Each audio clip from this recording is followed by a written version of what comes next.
بسم اللہ الرحمن الرحیم۔ وطن عزیز پاکستان کے پیاروں، میرے کشمیری بھائیوں، آپ کا اپنا ظفر اقبال نگینہ اپنی بات کے ساتھ حاضر۔ سپر پاور امریکہ۔ صدر ٹرمپ اپنے اقتدار کے ہنگامہ خیز اختتام کے ساتھ ہی سابق صدر بن گئے ہیں، جبکہ نو منتخب امریکی صدر جو بائیڈن نے سپر پاور امریکہ کی باغ ڈور سنبھال لی ہے۔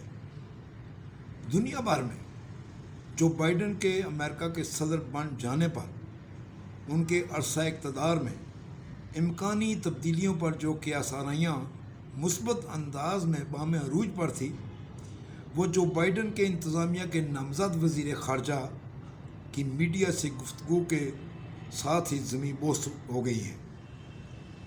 امریکی صدر جو بائیڈن کے حلف لینے سے پہلے ہی نامزد وزیر خارجہ اینٹونی بلنکن نے دو اہم اعلانات کیے۔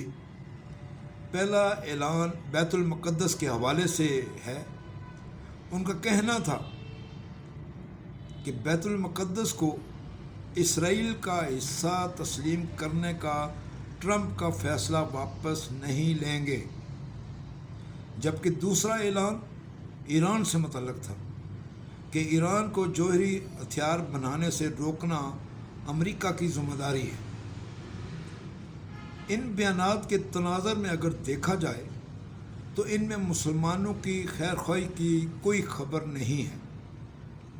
ٹرمپ کے دور اقتدار میں بھی اسرائیل نے فلسطینیوں پر ظلم و جبر کے پہاڑ ڈھائے۔ وحشت کی تاریخ رقم کرنے والا اسرائیل بیت المقدس پر قابض ہے، اور اس کے غاصبانہ قبضہ کو سابق امریکی صدر نے جائز قرار دیتے ہوئے بیت المقدس کو اسرائیل کا حصہ قرار دیا،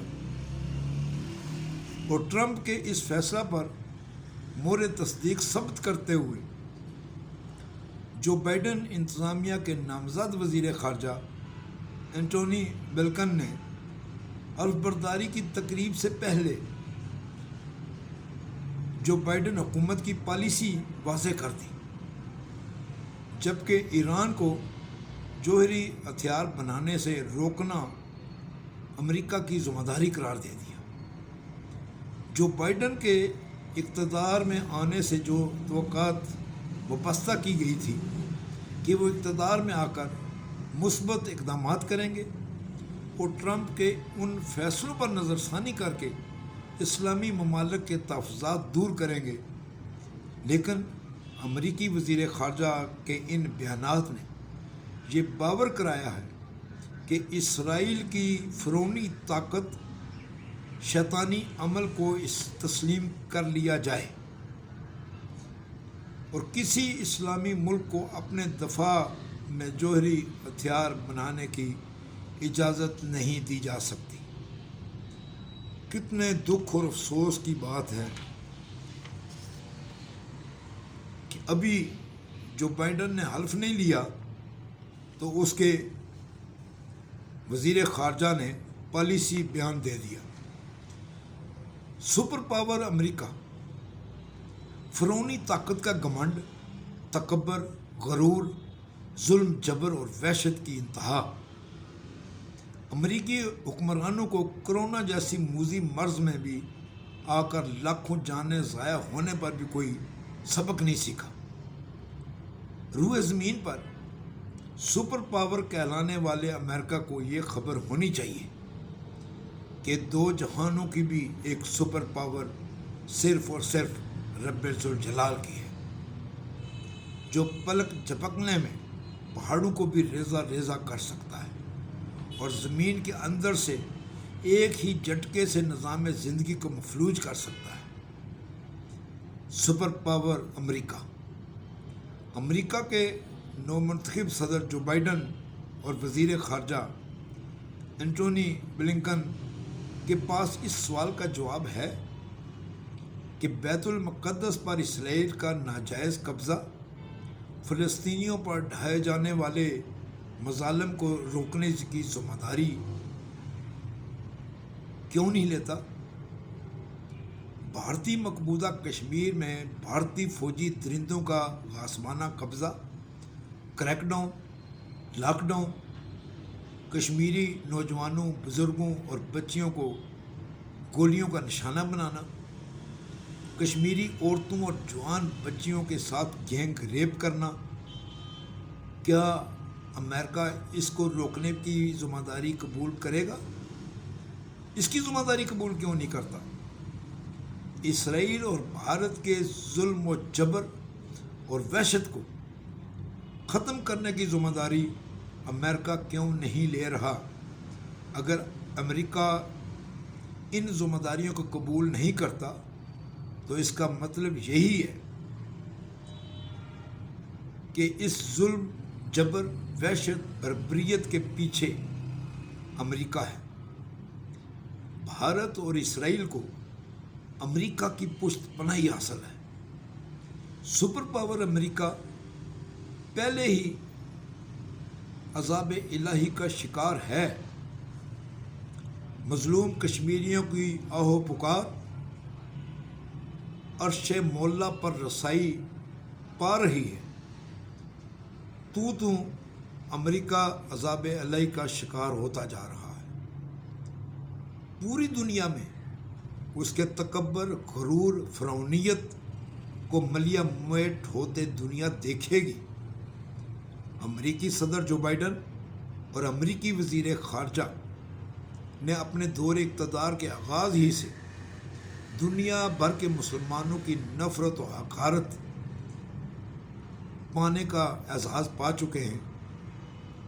نہ سمجھو گے تو مٹ جاؤ گے۔ سپر پاور کے ظلم کے اعلانات ہی تمہارے زوال اور تمہاری موت کا پیام بن جائیں گے۔ میرے پیارے کشمیری بھائیوں، وطن عزیز پاکستان کے پیاروں، ایک درخواست آپ سے آج کرتا ہوں کہ 5 فروری کو یوم یکجہتی کشمیر تو آپ منا ہی رہے ہو بڑے دل و جان سے، لیکن خدا را 5 فروری یوم یکجہتی کشمیر کے ساتھ یوم یکجہتی فلسطین بھی مناؤ۔ فلسطین، وہاں بھی وہی ظلم ہو رہا ہے اور ظالم ہے اسرائیل اور پشت پناہی کر رہا ہے امریکہ۔ بیت المقدس کی آزادی تک تحریک چلانے کا عزم کرو اور پوری دنیا کو بتلا دو کہ ہم زندہ قوم ہیں۔ ملک بھر میں امریکی وزیر خارجہ کے بیانات کے خلاف تحریک کا آغاز کیا جائے۔ میرے پیارو، 5 فروری کی یوم یکجہتی کشمیر، ہر شخص کے ہاتھ میں وزیر خارجہ امریکہ کے اس بیانات کے خلاف اپنی تحریریں نمایاں کرو تاکہ پوری دنیا کو پتہ چلے کہ امریکہ کے وزیر خارجہ کے ان بیانات پر کیا رد عمل آ رہا ہے۔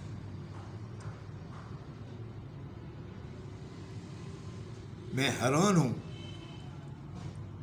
کہ پاکستان کے وزیر خارجہ شاہ محمود قریشی یہ کہہ رہے ہیں کہ توقع ہے کہ امریکہ میں نئی حکومت سے تعلقات ہمارے بہتر ہو جائیں گے۔ جناب شاہ محمود قریشی صاحب، آپ پر یہ لازم تھا کہ جو بائیڈن کے وزیر خارجہ کے ان اعلانات کے بعد آپ فوراً اس کا رد عمل دیتے، لیکن آپ نے خاموشی اختیار کر لی۔ کیوں؟ اس سوال کا جواب ہے آپ کے پاس؟ وزیر اعظم پاکستان جناب عمران خان صاحب، پوری قوم آپ سے یہ توقع رکھتی ہے کہ آپ اس کا نوٹس لیں گے اور فلسطینیوں کے ساتھ اور مظلوم کشمیریوں کی آزادی کے لیے آپ اپنا کردار ادا کریں۔ آپ یقین کریں کہ پوری قوم آپ کے ساتھ ہوگی، لیکن اگر ایسا نہیں ہوتا تو یہ قوم نہ آپ کو معاف کرے گی اور قیامت کے روز بھی معافی نہیں ملنی۔ اللہ آپ کو ایسا کرنے کی ہمت توفیق عطا فرمائے۔ ظفر اقبال نگینہ اپنے اس پیغام کے ساتھ آپ سے اجازت چاہے گا۔ اللہ حافظ۔